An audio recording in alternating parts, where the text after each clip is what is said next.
बुजुर्ग पति पत्नी ने प्रेस वार्ता कर पुलिस से लगाई इंसाफ की गुहार। खबर लक्सर से है। वार्ड नंबर 6 में रहने वाली बुजुर्ग महिला मुन्नी बेगम पत्नी खलील अहमद ने दोनों बुजुर्ग जिन्होंने 9 साल पहले अपने बड़े बेटे पप्पू को उसकी गलत हरकतों जैसे गाली गलौज मारपीट से तंग आकर मुन्नी बेगम पत्नी खलील अहमद ने प्रॉपर्टी से बेदखल कर दिया था।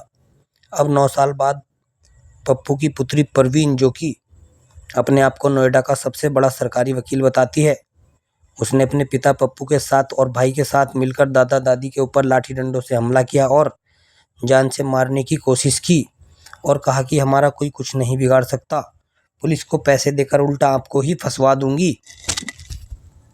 9 साल पहले करीब उसे बेदखल कर रखा अपनी जायदाद से।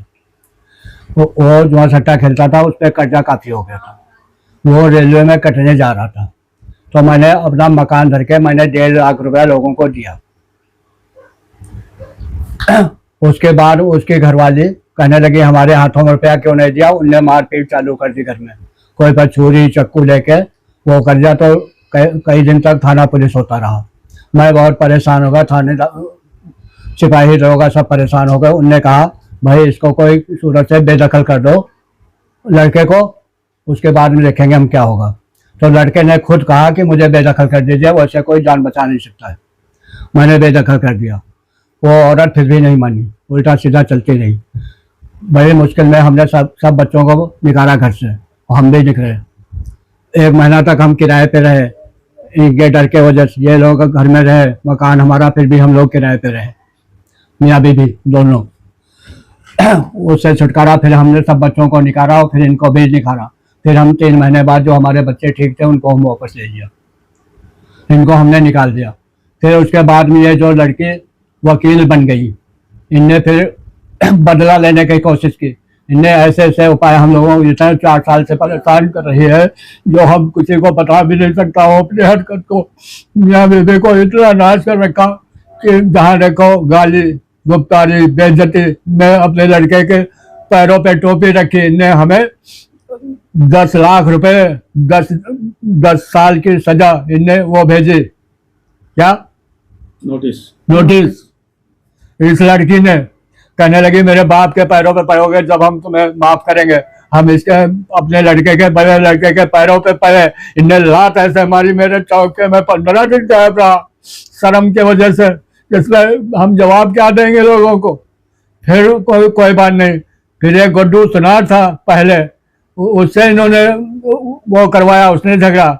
उसका तो अल्लाह ने ऐसा नाश करा, बस खुदा जानता होगा। ही बस मेरी दुआ खाली नहीं जाती। कोई बात नहीं। अभी 4 बार हरकत हमारे साथ हुई, हम माफ करता रहा। कोई नहीं, घर का मसला है, घर का मसला है। अभी बकरा ईद के दिन मैं कलियर से 9 बजे आया था।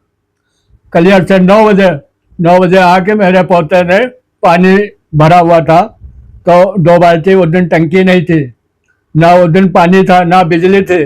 घरवाली ने कहा कौन है, उन्हें नहीं समझा। पोता है हमारा परवेश। इन्हें सोचा घर का लड़का है। इन्होंने कहा कौन है भाई, पानी नाश न करो। वो इतने हम भागा और एक लड़का और था और माँ की धीकी करके सबको बुला लाया। परवेश लाठी लेके आया, इसकी बहन आई, इसकी माँ। ऐसे तेरी दाढ़ी फाड़ दूंगा हरामी, तेरा नाश कर दूंगा हरामी, तेरे हाथों में मियाँ बीवी कटोरा दे दूंगा। इनने बहुत बुरे हाल मेरे करे। फिर हमने जब मजबूरी में हम ये कदम उठाया कि हम अपना कानूनी कार्रवाई हमने की। दरोगा मेरे पास। अब बताओ चौकी वाली बात। मुझे पहले वहाँ थाने से फोन आया, मैंने उनको समझाया कि सर ऐसी बात है। फिर चौकी से फोन आया, मैं चौकी गया। हमने कहा मैं चौकी में आ रहा हूँ। चौकी गया, उनको दीवान जी को मैंने समझाया कि देखो कायदे समझा रहना, ऐसे हरकत होनी नहीं चाहिए। हम शर्मिंदा हैं, हम जान दे दें या भाग जाओ। मेरी घरवाली मुझे पकड़ लाई ने, मैं जान दे देता। उस दिन ऐसे शर्मिंदा हुई, ऐसे ऐसे गाय सड़ी सड़ी थी। मैं दीवान जी को समझा के आया, कोई बात नहीं। इन्होंने दूसरे दिन इनको तीनों को बुलाया, पहले बुला लिया, उसके बाद में मुझे बुलाया।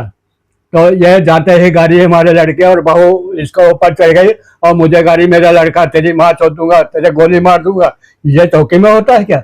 चौकी में ये नहीं होता जो इनने करा। दीवान कुछ नहीं बोले। हमने कहा, लड़के कहने लगे फैसला हो जाने दो, फिर बताऊंगा। फट्टे बजेंगे पुलिस के, हम जिम्मेदार नहीं। कोई पकड़ ले जाए तुम्हारे परिवार को, हम जिम्मेदार नहीं। ये लड़की बोलती रही तो हमने बोली कहा मैं दूंगी। हम फैसला नहीं करूंगा।